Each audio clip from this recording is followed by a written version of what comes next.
ನೆನೆಗುದಿಗೆ ಬಿದ್ದಿದ್ದ ಕೃಷ್ಣ ಬೇಲ್ದಂಡೆ ಯೋಜನೆಯ 3ನೇ ಹಂತದ ಕಾಮಗಾರಿಯನ್ನು ಕೈಗೆತ್ತಿಕೊಳ್ಳುವುದಕ್ಕೆ ಸರ್ಕಾರ ಮುಂದಾಗಿದೆ. ಕೊನೆಗೂ ಭೂಮಿ ಕಳೆದುಕೊಳ್ಳುವ ರೈತರಿಗೆ ಹೆಚ್ಚಿನ ಪರಿಹಾರ ನೀಡುವುದಕ್ಕೆ ಮುಂದಾಗಿದೆ. ಅದರಂತೆ ರೈತರ ನೀರಾವರಿ ಭೂಮಿಗೆ ಎಕರೆ 40 ಲಕ್ಷ ಹಾಗೂ ಒಣ ಭೂಮಿಗೆ ಎಕರೆಗೆ 30 ಲಕ್ಷದಂತೆ ಪರಿಹಾರವನ್ನು ನೀಡುವುದಕ್ಕೆ ಸಿಎಂ ಸಿದ್ದರಾಮಯ್ಯನವರ ನೇತೃತ್ವದಲ್ಲಿ ನಡೆದಂತಹ ವಿಶೇಷ ಕ್ಯಾಬಿನೆಟ್ ಸಭೆಯಲ್ಲಿ ಮಹತ್ವದ ನಿರ್ಣಯವನ್ನು ಕೈಗೊಂಡಿದೆ.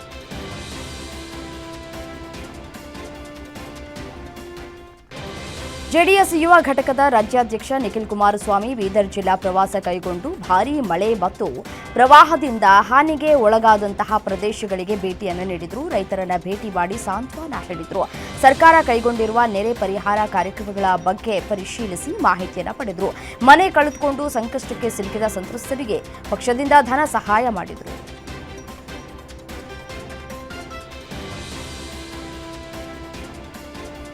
ಕುರುಬ ಸಮಾಜವನ್ನ ಎಸ್ಟಿಗೆ ಸೇರ್ಪಡೆ ಮಾಡುವ ವಿಚಾರಕ್ಕೆ ಸಿದ್ದರಾಮಯ್ಯ ವಿರುದ್ಧ ಛಲವಾದಿ ನಾರಾಯಣಸ್ವಾಮಿ ವಾಗ್ದಾಳಿಯನ್ನ ನಡೆಸಿದ್ದಾರೆ. ಕುರುಬ ಸಮಾಜವನ್ನ ಎಸ್ಟಿಗೆ ಸೇರಿಸಬೇಕು ಅಂತ ಹೇಳಿದ್ದೀರಿ. ಬರೀ ಕುರುಬ ಸಮಾಜದವರು ಮಾತ್ರ ಬಡವರ, ಬೇರೆ ಸಮಾಜದಲ್ಲಿಯೂ ಬಡವರು ಇದ್ದಾರೆ.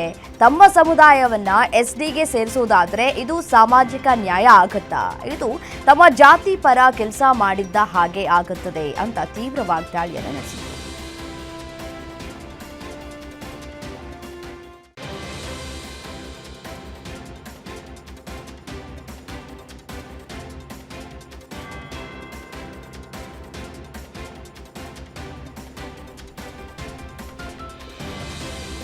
ರಾಜ್ಯದಲ್ಲಿ ಭಾರೀ ಸದ್ದು ಮಾಡಿದ ಧರ್ಮಸ್ಥಳ ಬುರುಡೆ ಕೇಸನ್ನ ಎಸ್ಐಟಿ ತನಿಖೆ ಮಾಡ್ತಾ ಇದೆ. ಆದರೆ ಈ ತನಿಖೆಯನ್ನ ಎನ್ಐಎಗೆ ವಹಿಸುವುದಕ್ಕೆ ಮಂಡ್ಯ ಬಿಜೆಪಿ ಮುಖಂಡರು ಒತ್ತಾಯಿಸಿದ್ದಾರೆ.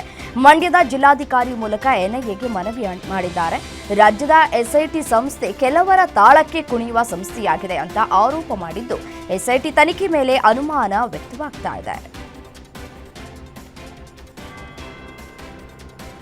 ರಾಯಚೂರಿನಲ್ಲಿ ನಡೆದಂತಹ ಗಣೇಶ ಉತ್ಸವದಲ್ಲಿ ಶಾಸಕ ಬಸನಗೌಡ ಪಾಟೀಲ್ ಯತ್ನಾಳ್ ಭಾಗಿಯಾಗಿದ್ದರು. ಈ ವೇಳೆ ಕಾರ್ಯಕ್ರಮ ಉದ್ದೇಶಿಸಿ ಮಾತನಾಡಿದ ಯತ್ನಾಳ್, ದೇಶ ಸೇವೆಗಾಗಿ ಯುವಕರಲ್ಲಿ ರಕ್ತ ಕುದಿಬೇಕು, ದೇಶಕ್ಕಾಗಿ ರಕ್ತ ಕೊಡುವ ಸ್ವಭಾವ ರಾಯಚೂರಿನ ಜನರಿಗಿದೆ ಅಂತ ಹೇಳಿ ಶಾಸಕ ಬಸನಗೌಡ ಪಾಟೀಲ್ ಯತ್ನಾಳ್ ವೀರಾವೇಶದ ಭಾಷಣದ ಮೂಲಕ ಯುವಕರನ್ನ ಉರಿದುಂಬಿಸಿದರು.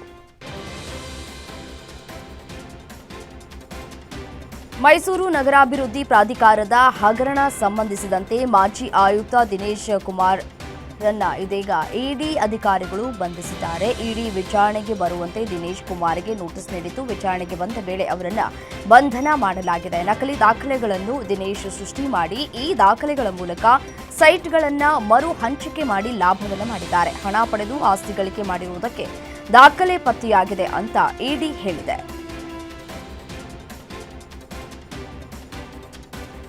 ಮೂರನೇ ಅಂತಸ್ತಿನ ಮೇಲಿಂದ ಬಿದ್ದು ಕಟ್ಟಡ ಕೂಲಿ ಕಾರ್ಮಿಕ ಸಾವನ್ನಪ್ಪಿದ ಘಟನೆ ಬೆಂಗಳೂರು ಹೊರವಲಯದ ಎಲೆಕ್ಟ್ರಾನಿಕ್ ಸಿಟಿ ಠಾಣಾ ವ್ಯಾಪ್ತಿಯ ಮೈಲಸಂದ್ರದಲ್ಲಿ ನಡೆದಿದೆ. ಬಿಹಾರ ಮೂಲದ ರಾಮ್ ವಿಲಾಸ್ ಮೃತ ಕೂಲಿ ಕಾರ್ಮಿಕ ಪ್ಲಾಸ್ಟಿಂಗ್ ಮಾಡುವಾಗ ಆಯಾ ತಪ್ಪಿ ಕೆಳಗೆ ಬಿದ್ದು ಗಂಭೀರ ಗಾಯಗೊಂಡಿದ್ದ. ಹೆಚ್ಚಿನ ಚಿಕಿತ್ಸೆಗಾಗಿ ವಿಕ್ಟೋರಿಯಾ ಆಸ್ಪತ್ರೆಗೆ ರವಾನೆ ಮಾಡಲಾಗಿತ್ತು. ಆದರೆ ಚಿಕಿತ್ಸೆ ಫಲಕಾರಿಯಾಗದೆ ಕೂಲಿ ಕಾರ್ಮಿಕ ರಾಮ್ ವಿಲಾಸ್ ಸಾವನ್ನಪ್ಪಿದ್ದಾನೆ.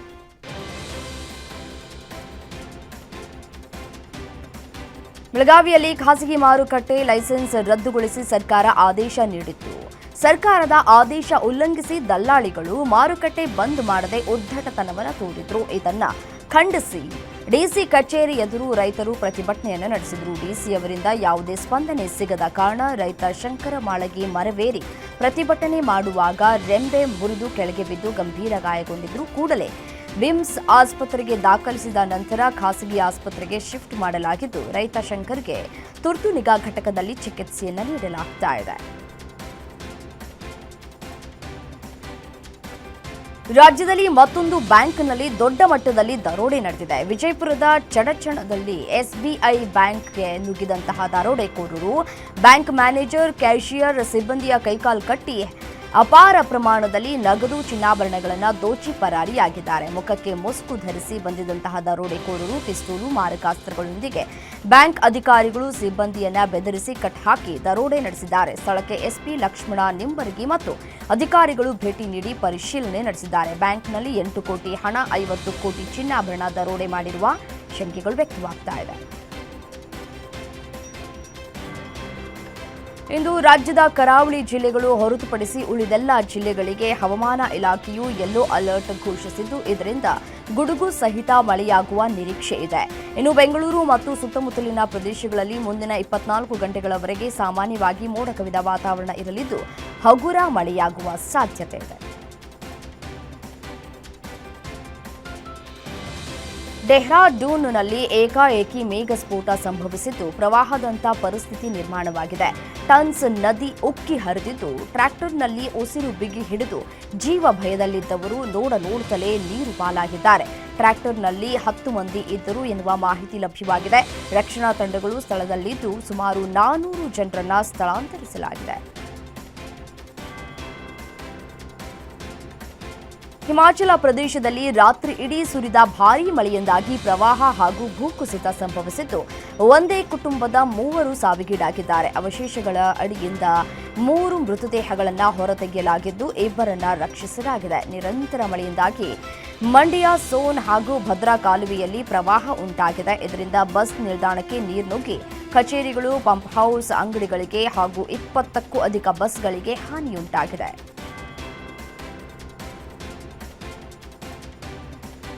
ಉತ್ತರಾಖಂಡದಾದ್ಯಂತ ವಿಶೇಷವಾಗಿ ರಾಜಧಾನಿ ಡೆಹ್ರಾಡೂನ್ನಲ್ಲಿ ಮಳೆ ಹೊಸ ವಿನಾಶದ ಅಲೆಯನ್ನ ಸೃಷ್ಟಿಸಿದೆ. ಸರಣಿ ಮೇಘ ಸ್ಫೋಟಗಳು ಮತ್ತು ನಿರಂತರ ಭಾರೀ ಮಳೆಯು ಕನಿಷ್ಠ 13 ಜನರನ್ನ ಬಲಿ ತೆಗೆದುಕೊಂಡಿದ್ದು, 16 ಜನರು ನಾಪತ್ತೆಯಾಗಿದ್ದಾರೆ. ಭೀಕರ ಮಳೆಯು ವ್ಯಾಪಕ ನಾಶವನ್ನ ಉಂಟು ಮಾಡಿದೆ. ರಸ್ತೆಗಳು, ಸೇತುವೆಗಳು ಮತ್ತು ಮನೆಗಳು ಕೊಚ್ಚಿ ಹೋಗಿದ್ದು, ನದಿಗಳು ಬೋರ್ಗರೆಯುವ ಪ್ರವಾಹಗಳಾಗಿ ಮಾರ್ಪಟ್ಟಿವೆ. ಡೆಹ್ರಾಡೂನ್ನಲ್ಲಿ ಭಾರೀ ಮೇಘ ಸ್ಫೋಟ ಸಂಭವಿಸಿದೆ. ಪರಿಣಾಮ ತಮ್ಸಾ ನದಿ ಉಕ್ಕಿ ಹರಿದಿದ್ದು, ಹಲವು ಮನೆಗಳು, ಅಂಗಡಿ ಮುಂಗಟ್ಟುಗಳು, ರಸ್ತೆಗಳು ನೀರಿನಲ್ಲಿ ಕೊಚ್ಚಿ ಹೋಗಿವೆ. ತಡರಾತ್ರಿ ಡೆಹ್ರಾಡೂನ್ನ ಸಹಸ್ರಧಾರದಲ್ಲಿ ಭಾರೀ ಮಳೆಯಿಂದಾಗಿ ಕೆಲವು ಅಂಗಡಿಗಳು ಹಾನಿಗೊಳಗಾಗಿವೆ. ಜಿಲ್ಲಾಡಳಿತ, ಎಸ್ಡಿಆರ್ಎಫ್ ಮತ್ತು ಪೊಲೀಸರು ಸ್ಥಳಕ್ಕೆ ತಲುಪಿದ್ದು, ಪರಿಹಾರ ಮತ್ತು ರಕ್ಷಣಾ ಕಾರ್ಯಾಚರಣೆಯಲ್ಲಿ ತೊಡಗಿದ್ದಾರೆ. ನಾನು ನರೇಂದ್ರ ದಾಮೋದರ್ ದಾಸ್ ಮೋದಿ, ಹೀಗೆ ಹೇಳುತ್ತಾ ಮೇ 26, 2014ರಂದು ನರೇಂದ್ರ ಮೋದಿ ಭಾರತದ 14ನೇ ಪ್ರಧಾನಿಯಾಗಿ ಪ್ರಮಾಣ ವಚನ ಸ್ವೀಕರಿಸಿದ್ರು. ಅವರ ಹೆಸರು ಇಡೀ ಪ್ರಪಂಚದಾದ್ಯಂತ ಪ್ರತಿಧ್ವನಿಸುವುದಕ್ಕೆ ಪ್ರಾರಂಭಿಸಿತು. ಮತ್ತೊಂದು ಕಡೆ ವಿಶ್ವದ ಅತ್ಯಂತ ಪ್ರಸಿದ್ಧ ನಾಯಕರಲ್ಲಿ ಒಬ್ಬರೆಂದು ಪರಿಗಣಿಸಲ್ಪಟ್ಟಂತಹ ಪ್ರಧಾನಿ ಮೋದಿ ಅವರು ಇವತ್ತು 75ನೇ ವಸಂತಕ್ಕೆ ಕಾಲಿಟ್ಟಿದ್ದಾರೆ. ಪ್ರಧಾನಿ ಮೋದಿಗೆ ಹಲವು ಗಣ್ಯರು ಹುಟ್ಟುಹಬ್ಬದ ಶುಭಾಶಯಗಳನ್ನು ತಿಳಿಸಿದ್ದಾರೆ. ಇಂದು ಪ್ರಧಾನಿ ನರೇಂದ್ರ ಮೋದಿ ಅವರು ತಮ್ಮ ಹುಟ್ಟುಹಬ್ಬದ ದಿನದಂದು ಮಧ್ಯಪ್ರದೇಶದ ಧಾರ್ನಲ್ಲಿ ದೇಶದ ಅತಿದೊಡ್ಡ ಪಿಎಂ ಮಿತ್ರ ಜವಳಿ ಉದ್ಯಾನವನವನ್ನು ಉದ್ಘಾಟಿಸಲಿದ್ದಾರೆ. 2100 ಎಕರೆ ಪ್ರದೇಶದಲ್ಲಿ ಈ ಮೆಗಾ ಪಾರ್ಕ್ ಹರಡಿದೆ. ಈ ಉದ್ಯಾನವನವು 5F ಮಾದರಿಯನ್ನ ಫಾರ್ಮ್, ಫೈಬರ್, ಫ್ಯಾಕ್ಟರಿ, ಫ್ಯಾಷನ್ ಮತ್ತು ಫಾರಿನರ್ ಒಂದೇ ಸಂಕೀರ್ಣದಲ್ಲಿ ಸಂಯೋಜಿಸುವ ಭಾರತದ ಮೊದಲ ಉದ್ಯಾನವನವಾಗಿದೆ. ಭಾರತ, ಅಮೆರಿಕ ಎರಡೂ ದೇಶಗಳ ನಡುವಿನ ಮಹತ್ವದ ವ್ಯಾಪಾರ ಒಪ್ಪಂದವನ್ನು ಅಂತಿಮಗೊಳಿಸುವ ಮಾತುಕತೆಗಾಗಿ ಅಮೆರಿಕದ ವ್ಯಾಪಾರ ಪ್ರತಿನಿಧಿಯಾಗಿ ಬ್ರೆಂಡನ್ ಲಿಂಚ್ ಭಾರತಕ್ಕೆ ಆಗಮಿಸಿದ್ದು, ಮಾತುಕತೆ ಸಕಾರಾತ್ಮಕವಾಗಿ ಸಾಗಿದ್ದು, ನಿರೀಕ್ಷೆ ಮೂಡಿಸಿದೆ ಅಂತ ಎರಡೂ ದೇಶಗಳು ತಿಳಿಸಿವೆ. ವಾಣಿಜ್ಯ ಮತ್ತು ಕೈಗಾರಿಕಾ ಸಚಿವಾಲಯವು ಮಾತುಕತೆ ಸಕಾರಾತ್ಮಕವಾಗಿ ನಡೆದಿದೆ ಅಂತ ಹೇಳಿದೆ. ಎರಡೂ ದೇಶಗಳು ವ್ಯಾಪಾರ ಒಪ್ಪಂದವನ್ನು ಪುನರಾರಂಭಿಸುವುದಕ್ಕೆ ಆಸಕ್ತಿ ವಹಿಸಿವೆ ಎನ್ನಲಾಗಿದೆ. ಮಾದಕ ದ್ರವ್ಯ ವಿರೋಧಿ ಕಾರ್ಯಪಡೆ ಮುಖ್ಯಸ್ಥರ 2ನೇ ರಾಷ್ಟ್ರೀಯ ಸಮ್ಮೇಳನದಲ್ಲಿ ಕೇಂದ್ರ ಗೃಹ ಸಚಿವ ಅಮಿತ್ ಶಾ, ಪ್ರಧಾನಿ ನರೇಂದ್ರ ಮೋದಿ ಸರ್ಕಾರವು ದೇಶದಿಂದ ಎಲ್ಲಾ ರೀತಿಯ ಮಾದಕ ದ್ರವ್ಯಗಳನ್ನು ನಿರ್ಮೂಲನೆ ಮಾಡುವುದಕ್ಕೆ ದೃಢ ಸಂಕಲ್ಪ ಮಾಡಿದೆ ಮತ್ತು ಈ ಗುರಿಯನ್ನ ಸಾಧಿಸುವುದಕ್ಕೆ ಎಲ್ಲಾ ಪ್ರಯತ್ನಗಳನ್ನು ಮಾಡ್ತಾ ಇದೆ ಅಂತ ಹೇಳಿದರು.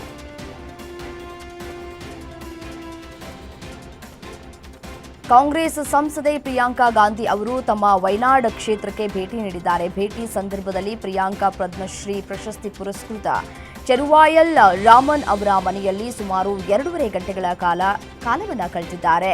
ರಾಮನ್ ಪ್ರಿಯಾಂಕಾಗೆ ಜನಪದ ಗೀತೆಗಳನ್ನು ಹೇಳಿಕೊಟ್ಟಿದ್ದಾರೆ. ಭೇಟಿಯಿಂದ ಹಿಂತಿರುಗುವ ಮೊದಲು ಪ್ರಿಯಾಂಕಾ ರಾಮನ್ ಅವರ ಮಾರ್ಗದರ್ಶನದಲ್ಲಿ ಬುಡಕಟ್ಟು ಜನಾಂಗದ ಸಾಂಪ್ರದಾಯಿಕ ಬಿಲ್ಲು ಮತ್ತು ಬಾಣವನ್ನು ಹೊಡೆಯೋದನ್ನು ಕೂಡ ಪ್ರಯತ್ನವನ್ನ ಕೂಡ ಪಟ್ಟಿದ್ದಾರೆ.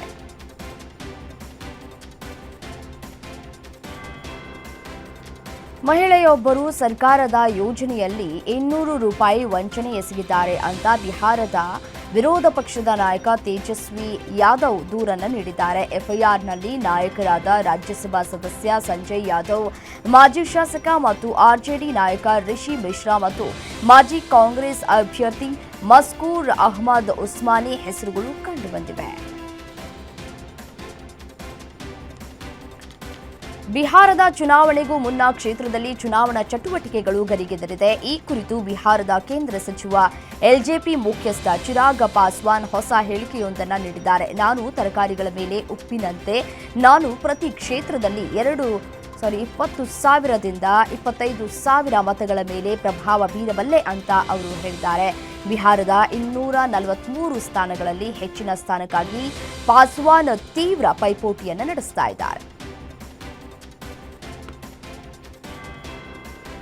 ಅಸ್ಸಾಂ ಸಿವಿಲ್ ಸರ್ವಿಸ್ ಅಧಿಕಾರಿ ನೂಪುರ್ ಬೋರಾ ಅವರನ್ನು ಭ್ರಷ್ಟಾಚಾರ ಮತ್ತು ಭೂಮಿ ವ್ಯವಹಾರದ ಆರೋಪದ ಮೇಲೆ ಮುಖ್ಯಮಂತ್ರಿ ಹಿಮಂತ ಬಿಸ್ವಾ ಶರ್ಮಾ ಅವರ ವಿಶೇಷ ಜಾಗೃತಿ ಘಟಕ ಬಂಧಿಸಿದ್ದು, ಅವರ ಗುವಾಹಟಿ ಮನೆಯಲ್ಲಿ 92 ಲಕ್ಷ ಹಣ ಮತ್ತು 1 ಕೋಟಿ ಮೌಲ್ಯದ ಆಭರಣಗಳನ್ನು ವಶಪಡಿಸಿಕೊಳ್ಳಲಾಗಿದೆ. ಬಾರ್ಪೇಟಾದಲ್ಲಿ ಅವರ ಬಾಡಿಗೆ ಮನೆಯಿಂದ 10 ಲಕ್ಷ ಹಣ ಸಿಕ್ಕಿದ್ದು, ಒಟ್ಟು 2 ಕೋಟಿ ಮೀರಿದ ಆಸ್ತಿಯನ್ನು ವಶಪಡಿಸಿಕೊಳ್ಳಲಾಗಿದೆ.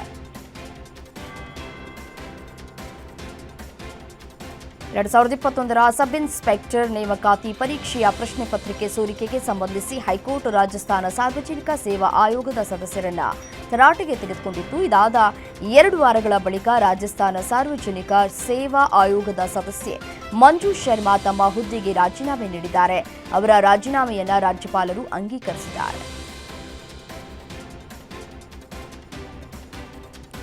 ಆನ್ಲೈನ್ ಬೆಟ್ಟಿಂಗ್ಗೆ ಸಂಬಂಧಿಸಿದ ಹಣ ವರ್ಗಾವಣೆ ಪ್ರಕರಣಕ್ಕೆ ಸಂಬಂಧಪಟ್ಟಂತೆ ಮಾಜಿ ಕ್ರಿಕೆಟಿಗರಾದ ರಾಬಿನ್ ಉತ್ತಪ್ಪ, ಯುವರಾಜ್ ಸಿಂಗ್ ಮತ್ತು ನಟ ಸೋನು ಸೂದ್ ಅವರಿಗೆ ಜಾರಿ ನಿರ್ದೇಶನಾಲಯ ಸಮನ್ಸ್ ಜಾರಿ ಮಾಡಿದೆ. ಉತ್ತಪ್ಪ ಅವರಿಗೆ ಸೆಪ್ಟೆಂಬರ್ 22ರಂದು ವಿಚಾರಣೆಗೆ ಹಾಜರಾಗುವಂತೆ ಸೂಚಿಸಿದರೆ, ಯುವರಾಜ್ ಸಿಂಗ್ಗೆ ಸೆಪ್ಟೆಂಬರ್ 23ರಂದು ಮತ್ತು ಸೂದ್ ಅವರನ್ನ ಸೆಪ್ಟೆಂಬರ್ 24ರಂದು ವಿಚಾರಣೆಗೆ ಹಾಜರಾಗುವಂತೆ ಸೂಚಿಸಲಾಗಿದೆ. ಬಿಹಾರದ ಚಂಪಾರಣ್ ಜಿಲ್ಲೆಯಲ್ಲಿ ಗಂಗಾ ಸಾಗರ ತೀರ್ಥಯಾತ್ರೆಯ ಸಮಯದಲ್ಲಿ ನಾಪತ್ತೆಯಾಗಿದ್ದಂತಹ ವ್ಯಕ್ತಿಯೊಬ್ಬ ಮೃತನಾಗಿದ್ದಾನೆ ಅಂತ ಆತನ ಕುಟುಂಬದವರು ಶ್ರದ್ಧಾ ವಿಧಿವಿಧಾನಗಳನ್ನು ನಡೆಸಿದ್ರು. ಇದೀಗ 16 ವರ್ಷಗಳ ನಾಗಿನಾ ಸಾಹ್ನಿ ಸಾಮಾಜಿಕ ಮಾಧ್ಯಮದ ಸಹಾಯದಿಂದ ಮತ್ತೆ ತಮ್ಮ ಕುಟುಂಬವನ್ನು ಸೇರಿದ್ದಾರೆ. ನಾಗಿನಾ ಸಾಹ್ನಿ ಕುಟುಂಬ ಸೇರಿರುವ ವಿಡಿಯೋ ಸಾಮಾಜಿಕ ಮಾಧ್ಯಮಗಳಲ್ಲಿ ಬಯಲಾಗಿದೆ. ಉತ್ತರ ಪ್ರದೇಶ ಸರ್ಕಾರ ಬೀದಿ ನಾಯಿಗಳ ದಾಳಿಯನ್ನ ತಡೆಯುವುದಕ್ಕೆ ದಿಟ್ಟ ಕ್ರಮವನ್ನು ಕೈಗೊಂಡಿದೆ. ಪ್ರಚೋದನೆ ಇಲ್ಲದೆ ಮನುಷ್ಯರನ್ನ ಮೊದಲ ಸಲ ಕಚ್ಚಿದ್ರೆ ಅದನ್ನ 10 ದಿನಗಳವರೆಗೆ ಪ್ರಾಣಿ ಕೇಂದ್ರದಲ್ಲಿ ಇರಿಸಲಾಗುತ್ತದೆ. ಮತ್ತೆ ಅದೇ ತಪ್ಪನ್ನ ಅದು ಮುಂದುವರೆಸಿದ್ರೆ ಅದಕ್ಕೆ ಜೀವಾವಧಿ ಶಿಕ್ಷೆಯನ್ನು ವಿಧಿಸುವುದಕ್ಕೆ ಸರ್ಕಾರ ನಿರ್ಧರಿಸಿದೆ. ಶಿಕ್ಷೆಗೆ ಗುರಿಯಾದ ನಾಯಿಗಳಿಗೆ ಬಚಾವ್ ಆಗೋದಕ್ಕೆ ಇರುವ ಏಕೈಕ ಮಾರ್ಗ ಅಂತಂದ್ರೆ ಯಾರಾದರೂ ಅವುಗಳನ್ನ ದತ್ತು ತೆಗೆದುಕೊಳ್ಬೇಕು. ನೇಪಾಳದಲ್ಲಿ ನಡೆದ ಜನರೇಷನ್ ಝಡ್ ಪ್ರತಿಭಟನೆಯ ಸಂದರ್ಭದಲ್ಲಿ 13,700ಕ್ಕೂ ಹೆಚ್ಚು ಕೈದಿಗಳು ತಪ್ಪಿಸಿಕೊಂಡಿದ್ದು, ಈ ಅಪರಾಧಿಗಳು ಭಾರತಕ್ಕೆ ನುಸುಳುವ ಪ್ರಯತ್ನದಲ್ಲಿದ್ದಾರೆ ಅಂತ ಭಾರತೀಯ ಕೇಂದ್ರ ಗುಪ್ತಚರ ಇಲಾಖೆ ಎಚ್ಚರಿಕೆಯನ್ನು ನೀಡಿದೆ. ಗಡಿಗಳಲ್ಲಿ ಭದ್ರತೆ ಹೆಚ್ಚಿಸುವಂತೆ ಸೂಚಿಸಲಾಗಿದೆ. ಭಾರತ ನೇಪಾಳ ಗಡಿಯಲ್ಲಿ ವಿಸ್ತೃತ ಅವಧಿಯವರೆಗೂ ಕೂಡ ಈ ಅವಧಿ ಏನಿರುತ್ತೆ ಆ ಅವಧಿಯವರೆಗೆ ಹೆಚ್ಚಿನ ಜಾಗರೂಕತೆಯನ್ನ ಕಾಯ್ದುಕೊಳ್ಳುವಂತೆ ಗುಪ್ತಚರ ಸಂಸ್ಥೆಗಳು ಪೊಲೀಸರು ಮತ್ತು ಭದ್ರತಾ ಪಡೆಗಳಿಗೆ ಎಚ್ಚರಿಕೆಯನ್ನು ನೀಡಿವೆ.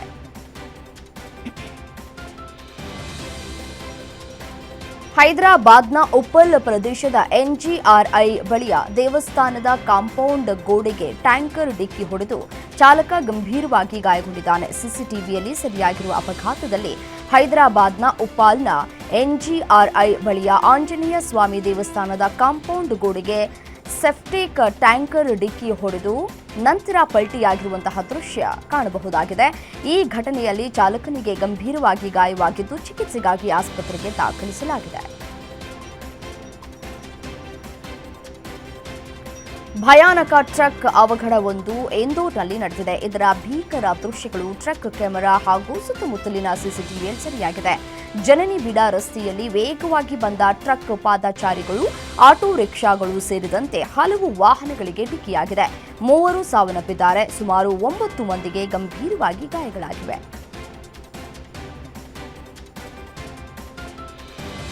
ಕೇರಳದಲ್ಲಿ ಅತ್ಯಂತ ಮಾರಕವಾದ ಮೆದುಳಿನ ಸೋಂಕಿನ ಹೊಸ ಪ್ರಕರಣ ವರದಿಯಾಗಿದ್ದು, ತಿರುವನಂತಪುರಂನಲ್ಲಿ 17 ವರ್ಷದ ಬಾಲಕನಿಗೆ ಸೋಂಕು ತಗುಲಿರುವುದು ದೃಢಪಟ್ಟಿದೆ. ಆರೋಗ್ಯ ಸೇವೆಗಳ ನಿರ್ದೇಶನಾಲಯ ಈ ವರ್ಷ ಇಲ್ಲಿಯವರೆಗೆ 18 ಜನರು ಸಾವನ್ನಪ್ಪಿದ್ದಾರೆ. ಒಟ್ಟು 67 ಜನರು ಅಪರೂಪದ ಮೆದುಳು ತಿನ್ನುವಂತಹ ಅಮೀಬಾದಿಂದ ಸೋಂಕಿಗೆ ಒಳಗಾಗಿದ್ದಾರೆ ಅಂತ ಆರೋಗ್ಯ ಇಲಾಖೆ ದೃಢಪಡಿಸಿದೆ. ಶಿಕ್ಷಕಿಯೊಬ್ಬರು ತರಗತಿಯಲ್ಲಿ 11 ವರ್ಷದ ಬಾಲಕಿಗೆ ಶಾಲಾ ಬ್ಯಾಗ್ನಿಂದ ಹೊಡೆದ ಪರಿಣಾಮ ತೀವ್ರ ಗಾಯಗೊಂಡು ಆಸ್ಪತ್ರೆಗೆ ದಾಖಲಾದ ಆಘಾತಕಾರಿ ಘಟನೆ ಆಂಧ್ರಪ್ರದೇಶದ ಚಿತ್ತೂರು ಜಿಲ್ಲೆಯ ಪುಂಗನೂರಿನ ಶಾಂತಪಟ್ಟಣದಲ್ಲಿ ನಡೆದಿದೆ. ಏಟು ಕೊಟ್ಟ ತೀವ್ರತೆಗೆ ವಿದ್ಯಾರ್ಥಿನಿಯ ತಲೆ ಬುರುಡೆ ಬಿರುಕು ಬಿಟ್ಟಿದೆ ಎನ್ನಲಾಗ್ತಾ ಇದೆ. ಬಿಹಾರ ಸರ್ಕಾರ ರಾಜ್ಯದಲ್ಲಿ ಸಂಪೂರ್ಣ ಮದ್ಯ ನಿಷೇಧ ಜಾರಿಗೆ ತಂದಿರುವುದಾಗಿ ಹೇಳಿಕೊಳ್ತಾ ಇದ್ದಾರೆ. ಸಿವಾನ್ ಜಿಲ್ಲೆಯಲ್ಲಿ ಮದ್ಯ ತುಂಬಿದ್ದ ಸ್ಕಾರ್ಪಿಯೋ ಒಂದು ನಿಯಂತ್ರಣ ತಪ್ಪಿ ಹಳ್ಳಕ್ಕೆ ಬಿದ್ದಿದೆ. ಸಿವಾನ್ ಮೈರ್ವಾ ಮುಖ್ಯ ರಸ್ತೆಯ ಜಮ್ಸಿಕ್ರಿ ಗ್ರಾಮದ ಬಳಿ ರಸ್ತೆ ಬದಿಯ ಹಳ್ಳಕ್ಕೆ ವಾಹನ ಬಿದ್ದಿದೆ. ಇದರ ವಿಡಿಯೋ ಸಾಮಾಜಿಕ ಮಾಧ್ಯಮದಲ್ಲಿ ವೈರಲ್ ಆಗಿದೆ.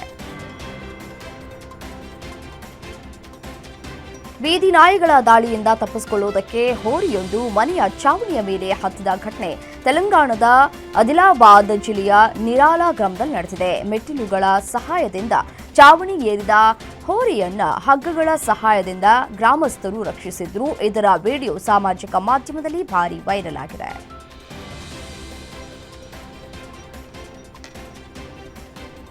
ಜಮ್ಮು ಮತ್ತು ಕಾಶ್ಮೀರದಲ್ಲಿ ಮಳೆ ಹೆಚ್ಚಾಗಿದೆ.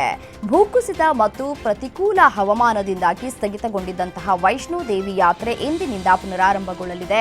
ಕಳೆದ ವಾರವೇ ವೈಷ್ಣೋದೇವಿ ಯಾತ್ರೆ ಮರು ಆರಂಭವಾಗಬೇಕಿತ್ತು. ಆದರೆ ಹವಾಮಾನ ವೈಪರೀತ್ಯದಿಂದಾಗಿ ಏನಾದರೂ ಸಮಸ್ಯೆಯಾದರೆ ಮಾತ್ರ ಈ ನಿರ್ಧಾರದಲ್ಲಿ ಬದಲಾವಣೆಯಾಗಲಿದೆ ಅಂತ ದೇವಾಲಯ ಮಂಡಳಿ ತಿಳಿಸಿದೆ.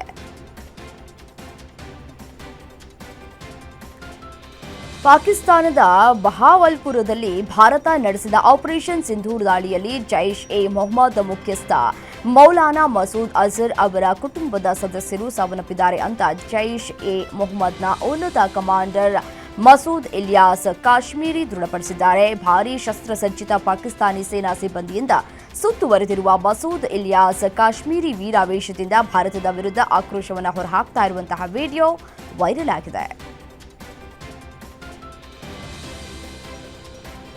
ವೆನೆಜುವೆಲಾದಿಂದ ಮಾದಕ ವಸ್ತುಗಳನ್ನು ಸಾಗಿಸ್ತಾ ಇತ್ತು ಎಂಬ ಆರೋಪದಲ್ಲಿ ಬೋಟ್ ಮೇಲೆ ದಾಳಿ ನಡೆಸಿ ಹಡಗಿನಲ್ಲಿದ್ದಂತಹ 3ರನ್ನ ಯುಎಸ್ ಆರ್ಮಿ ಹತ್ಯೆಗೈದಿದೆ ಅಂತ ಅಧ್ಯಕ್ಷ ಡೊನಾಲ್ಡ್ ಟ್ರಂಪ್ ಮಾಹಿತಿ ನೀಡಿದ್ದಾರೆ. ಭಯೋತ್ಪಾದಕರು ಸಮುದ್ರ ಮಾರ್ಗವಾಗಿ ಅಕ್ರಮ ಮಾದಕ ವಸ್ತುಗಳನ್ನು ಸಾಗಿಸ್ತಾ ಇದ್ದಾಗ ದಾಳಿ ನಡೆದಿದೆ ಅಂತ ಟ್ರಂಪ್ ಟ್ರೂತ್ ಸೋಷಿಯಲ್ ಪೋಸ್ಟ್ನಲ್ಲಿ ಮಾಹಿತಿಯನ್ನು ಹಂಚಿಕೊಂಡಿದ್ದಾರೆ. ಪಹಲ್ಗಾಮ್ ದಾಳಿ ನಂತರ ಭಾರತ ಹಾಗೂ ಪಾಕಿಸ್ತಾನ ಸಂಘರ್ಷಕ್ಕೆ ನಾನೇ ಮಧ್ಯಸ್ಥಿಕೆ ವಹಿಸಿದ್ದು ಅಂತ ಬಡಾಯಿ ಕೊಚ್ಚಿಕೊಳ್ತಾ ಇದ್ದಂತಹ ಅಮೆರಿಕ ಅಧ್ಯಕ್ಷ ಡೊನಾಲ್ಡ್ ಟ್ರಂಪ್ಗೆ ಭಾರೀ ಮುಖಭಂಗವಾಗಿದೆ. ಭಾರತ ಪಾಕ್ ಯುದ್ಧ ನಿಲ್ಲಿಸಿದ್ದು ನಾನೇ ಅಂತಿದ್ದ ಟ್ರಂಪ್ ಪಾತ್ರ ಏನೇನೂ ಇಲ್ಲ ಅಂತ ಪಾಕಿಸ್ತಾನದ ಉಪಪ್ರಧಾನಿ ಇಶಾಕ್ ದಾರ್ ಸ್ಪಷ್ಟಪಡಿಸಿದ್ದಾರೆ. ಭಾರತ ಪಾಕಿಸ್ತಾನದ ಸಂಘರ್ಷಕ್ಕೆ ಯಾವುದೇ 3ನೇ ವ್ಯಕ್ತಿಯ ಮಧ್ಯಸ್ಥಿಕೆಗೆ ಭಾರತ ಒಪ್ಪಲಿಲ್ಲ ಅಂತ ಆಘಾತಕಾರಿ ಮಾಹಿತಿಯನ್ನ ಬಹಿರಂಗಪಡಿಸಿದೆ. ಅಮೆರಿಕದ H-1B ವೀಸಾದಲ್ಲಿ ಸುಮಾರು 70% ಭಾರತೀಯ ಮೂಲದವರ ಪಾಲಾಗ್ತಾ ಇರುವುದು ಅಮೆರಿಕನ್ನರ ಕಣ್ಣನ್ನ ಇದೀಗ ಕುಗ್ತಾ ಇದೆ. ಈಗ ಅಮೆರಿಕನ್ನರು ಒಂದು ಹೆಜ್ಜೆ ಮುಂದೆ ಹೋಗಿ H-1B ವೀಸಾ ಮೂಲಕ ವಿದೇಶಿ ಉದ್ಯೋಗಿಗಳನ್ನ ನೇಮಕಾತಿ ಮಾಡಿಕೊಳ್ತಾ ಇರುವ ಅಮೆರಿಕದ ಸಂಸ್ಥೆಗಳ ಮೇಲೂ ಟ್ರಂಪ್ ಬೆಂಬಲಿಗರು ನಾಯಕರು ತಮ್ಮ ವಕ್ರ ದೃಷ್ಟಿಯನ್ನ ಬೀರಿದ್ದಾರೆ. ಇಲಾನ್ ಮಸ್ಕ್ ನೇತೃತ್ವದ ಟೆಸ್ಲಾ ಎಲೆಕ್ಟ್ರಿಕ್ ವಾಹನ ತಯಾರಿಕಾ ಕಂಪನಿಯು H-1B ಮೂಲಕ ಸಿಕ್ಕಾಪಟ್ಟೆ ಜನರನ್ನ ನೇಮಕಾತಿ ಮಾಡಿಕೊಳ್ತಾ ಇದೆ ಅಂತ ಆರೋಪಿಸಿ ಕೋರ್ಟ್ನಲ್ಲಿ ಕೇಸನ್ನು ದಾಖಲಿಸಿದ್ದಾರೆ. ಈ ಮೂಲಕ H-1B ಮತ್ತೆ ಸದ್ದು ಮಾಡ್ತಾ ಇದೆ. ವಿಶ್ವಸಂಸ್ಥೆಯ ಮಾನವ ಹಕ್ಕುಗಳ ಮಂಡಳಿಯು ನಿಯೋಜಿಸಿದ ಸ್ವತಂತ್ರ ತಜ್ಞರ ತಂಡವು ಇಸ್ರೇಲ್ ಗಾಜಾದಲ್ಲಿ ನರಮೇಧ ನಡೆಸ್ತಾ ಇದೆ ಅಂತ ಹೇಳಿದ್ದು ಈ ಕುರಿತು ವರದಿ ಬಿಡುಗಡೆ ಮಾಡಿದೆ. ಅಂತಾರಾಷ್ಟ್ರೀಯ ಸಮುದಾಯವು ನರಮೇಧವನ್ನು ಕೊನೆಗೊಳಿಸಬೇಕು ಮತ್ತು ಅದಕ್ಕೆ ಕಾರಣರಾದವರನ್ನ ಶಿಕ್ಷಿಸುವುದಕ್ಕೆ ಕ್ರಮಗಳನ್ನು ಕೈಗೊಳ್ಳಬೇಕು ಅಂತ ಹೇಳಿ ವಿಶ್ವಸಂಸ್ಥೆ ಒತ್ತಾಯಿಸಿದೆ. ಗಾಜಾದಲ್ಲಿ ಹಮಾಸ್ ವಿರುದ್ಧ ಇಸ್ರೇಲ್ ತನ್ನ ಯುದ್ಧವನ್ನು ಮುಂದುವರಿಸ್ತಾ ಇರುವಾಗ 16,000 ಜನರು ಸಾವನ್ನಪ್ಪಿದ್ದಾರೆ. ಪಾಕಿಸ್ತಾನದ ಕ್ರಿಕೆಟ್ ತಂಡದ ಮಾಜಿ ನಾಯಕ ಶಾಹಿದ್ ಅಫ್ರಿದಿ ಭಾರತದ ಬಿಜೆಪಿ ನೇತೃತ್ವದ ಕೇಂದ್ರ ಸರ್ಕಾರವನ್ನು ಟೀಕಿಸುತ್ತಾ ಟಿವಿ ಕಾರ್ಯಕ್ರಮವೊಂದರಲ್ಲಿ ಕಾಂಗ್ರೆಸ್ ನಾಯಕ ರಾಹುಲ್ ಗಾಂಧಿಯನ್ನ ಹೊಗಳಿದ್ದಾರೆ. ಏಷ್ಯಾ ಕಪ್ನ ಭಾಗವಾಗಿ ಇತ್ತೀಚೆಗೆ ನಡೆದ ಭಾರತ-ಪಾಕಿಸ್ತಾನ ಪಂದ್ಯದ ಕುರಿತು ಚರ್ಚೆಯ ಸಂದರ್ಭದಲ್ಲಿ ಪಾಕಿಸ್ತಾನದ ಖಾಸಗಿ ಟಿವಿಯೊಂದಿಗೆ ಮಾತನಾಡಿದ ಶಾಹಿದ್ ಅಫ್ರಿದಿ, ಬಿಜೆಪಿ ನೇತೃತ್ವದ ಕೇಂದ್ರ ಸರ್ಕಾರವು ರಾಜಕೀಯಕ್ಕಾಗಿ ಧರ್ಮವನ್ನ ಬಳಸಿಕೊಳ್ತಾ ಇದೆ ಅಂತ ಆರೋಪ ಮಾಡಿದ್ದಾರೆ.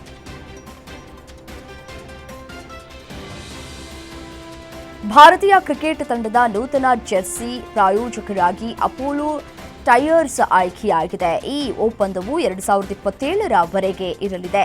ಇತ್ತೀಚೆಗೆ ಡ್ರೀಮ್ 11 ಜೊತೆಗಿನ ಒಪ್ಪಂದವನ್ನು ಕೊನೆಗೊಳಿಸಿದ್ದ ಬಿಸಿಸಿಐ, ಹೀಗಾಗಿ ಬಿಸಿಸಿಐನ ನೂತನ ಜೆರ್ಸಿ ಪ್ರಾಯೋಜಕತ್ವಕ್ಕೆ ಅರ್ಜಿ ಆಹ್ವಾನಿಸಿತ್ತು. ಇದೀಗ ಅಪೋಲೋ ಟೈರ್ಸ್ ಜೊತೆಗೆ ಒಪ್ಪಂದ ಅಧಿಕೃತವಾಗಿದೆ. ಒಮಾನ್ ವಿರುದ್ಧ ಸೆಪ್ಟೆಂಬರ್ 19ರಂದು ನಡೆಯುವ 2025 ಏಷ್ಯಾ ಕಪ್ ಟೂರ್ನಿಯ ಕೊನೆಯ ಪಂದ್ಯದಲ್ಲಿ ಭಾರತ ತಂಡದ ಸ್ಟಾರ್ ವೇಗಿ ಜಸ್ಪ್ರೀತ್ ಬೂಮ್ರಾಗೆ ವಿಶ್ರಾಂತಿ ನೀಡುವ ಸಾಧ್ಯತೆ ಇದೆ. ಭಾರತ ತಂಡ ತನ್ನ ಆರಂಭಿಕ 2 ಪಂದ್ಯಗಳಲ್ಲಿ ಗೆಲುವು ಪಡೆದಿದ್ದು, ಈ 2 ಗೆಲುವುಗಳ ಆಧಾರದ ಮೇಲೆ ಟೀಮ್ ಇಂಡಿಯಾ ಟೂರ್ನಿಯ ಸೂಪರ್ 4ರ ಹಂತಕ್ಕೆ ಪ್ರವೇಶ ಮಾಡಿದೆ.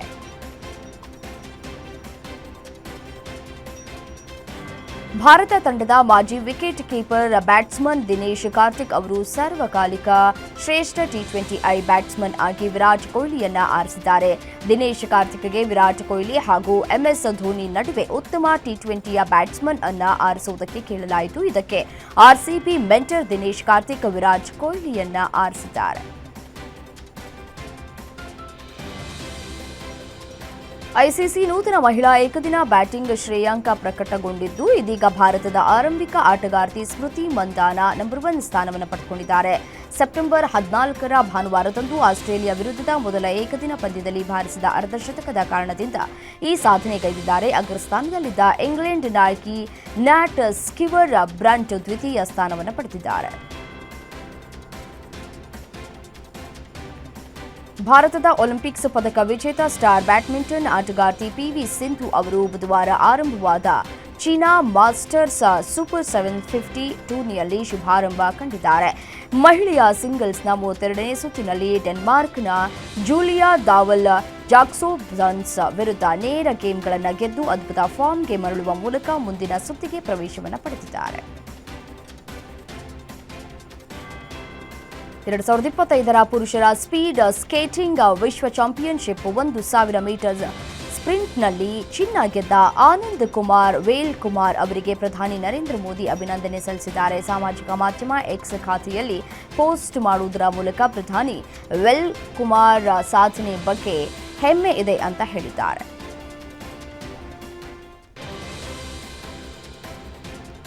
ಖ್ಯಾತ ನಿರ್ದೇಶಕ ಡಾಕ್ಟರ್ ಎಸ್ ನಾರಾಯಣ್ ನಿರ್ದೇಶನದ ದುನಿಯಾ ವಿಜಯ್ ಹಾಗೂ ಶ್ರೇಯಸ್ ಮಂಜು ನಟಿಸಿರುವ ಮಾರುತ ಚಿತ್ರದ ಬಿಡುಗಡೆ ದಿನಾಂಕ ಘೋಷಣೆಯಾಗಿದೆ. ಬಹುನಿರೀಕ್ಷಿತ ಈ ಚಿತ್ರ ಅಕ್ಟೋಬರ್ 31ರಂದು ಬಿಡುಗಡೆಯಾಗಲಿದ್ದು, ಹಾಡುಗಳು ಹಾಗೂ ಟೀಸರ್ ಮೂಲಕ ಈಗಾಗಲೇ ಎಲ್ಲರ ಗಮನ ಸೆಳೆದಿದೆ. ಕಲ್ಯಾಣಿ ಪ್ರಿಯದರ್ಶನ್ ನಟನೆಯ ಲೋಕಹ ಚಾಪ್ಟರ್ 1 ಸಿನಿಮಾ ಕರ್ನಾಟಕದಲ್ಲಿ ಯಾವುದೇ ಪ್ರಚಾರವಿಲ್ಲದೆ ಸಿನಿಮಾ ಬಾಕ್ಸ್ ಆಫೀಸ್ನಲ್ಲಿ ಉತ್ತಮ ಕಲೆಕ್ಷನ್ ಅನ್ನು ಮಾಡ್ತಾ ಇದೆ. ಅದೇ ರೀತಿ ಮಲಯಾಳಂ ಚಿತ್ರರಂಗದಲ್ಲಿ ಅತಿ ಹೆಚ್ಚು ಗಳಿಕೆ ಮಾಡಿದ 2ನೇ ಸಿನಿಮಾ ಎಂಬ ಖ್ಯಾತಿಗೆ ಈ ಚಿತ್ರ ಪಾತ್ರವಾಗಿದ್ದು, ಸಿನಿಮಾ ತಂಡ ಈ ಬಗ್ಗೆ ಖುಷಿ ಪಟ್ಟಿದೆ. ಹೊಂಬಾಳೆ ಫಿಲ್ಮ್ಸ್ ಮತ್ತು ನಟ ನಿರ್ದೇಶಕ ರಿಷಬ್ ಶೆಟ್ಟಿ ನಟನೆಯ ಕಾಂತಾರ ಚಾಪ್ಟರ್ 1 ಸಿನಿಮಾ ಅಕ್ಟೋಬರ್ 2ರಂದು ಪ್ಯಾನ್ ಇಂಡಿಯಾ ಮಟ್ಟದಲ್ಲಿ ತೆರೆಗೆ ಬರಲಿದೆ. ಚಿತ್ರತಂಡ ಕೊನೆಯ ಕ್ಷಣದ ತಯಾರಿಯಲ್ಲಿದ್ದು, ಪೋಸ್ಟ್ ಪ್ರೊಡಕ್ಷನ್ ಕೆಲಸದಲ್ಲಿ ಬಿಸಿಯಾಗಿದೆ. ಇದೀಗ ನಾಯಕಿ ರುಕ್ಮಿಣಿ ವಸಂತ್ ತಮ್ಮ ಪಾಲಿನ ಡಬ್ಬಿಂಗ್ ಮುಗಿಸಿರುವ ಬಗ್ಗೆ ತಮ್ಮ ಇನ್ಸ್ಟಾಗ್ರಾಮ್ ಸ್ಟೋರಿಯಲ್ಲಿ ವಿಡಿಯೋವನ್ನು ಹಂಚಿಕೊಂಡಿದ್ದಾರೆ. ಲಿಖಿತ್ ಶೆಟ್ಟಿ ಅಭಿನಯದ ಫುಲ್ ಮೀಲ್ಸ್ ಚಿತ್ರತಂಡದಿಂದ ವಾಹ್ ಏನೋ ಹವಾ ಹಾಡನ್ನ ಕ್ಯಾಸೆಟ್ನಲ್ಲಿ ಬಿಡುಗಡೆ ಮಾಡಲಾಯಿತು. ಚಿತ್ರದ ಸಂಗೀತ ನಿರ್ದೇಶಕ ಗುರುಕಿರಣ್, ನಾಯಕ ಲಿಖಿತ್ ಶೆಟ್ಟಿ, ನಿರ್ದೇಶಕ ಎನ್ ವಿನಾಯಕ, ನಾಯಕಿಯರಾದ ಖುಷಿ, ರವಿ ಮತ್ತು ತೇಜಸ್ವಿನಿ ಶರ್ಮಾ ಹಾಡಿನ ಕ್ಯಾಸೆಟ್ ಅನ್ನು ಪ್ರದರ್ಶಿಸಿದ್ರು. ನಂತರ ಗುರುಕಿರಣ್ ಟೇಪ್ ರೆಕಾರ್ಡರ್ನಲ್ಲಿ ಹಾಡನ್ನ ಹಾಕುವ ಮುಖಾಂತರ ಹಾಡನ್ನ ಲೋಕಾರ್ಪಣೆ ಮಾಡಿದರು.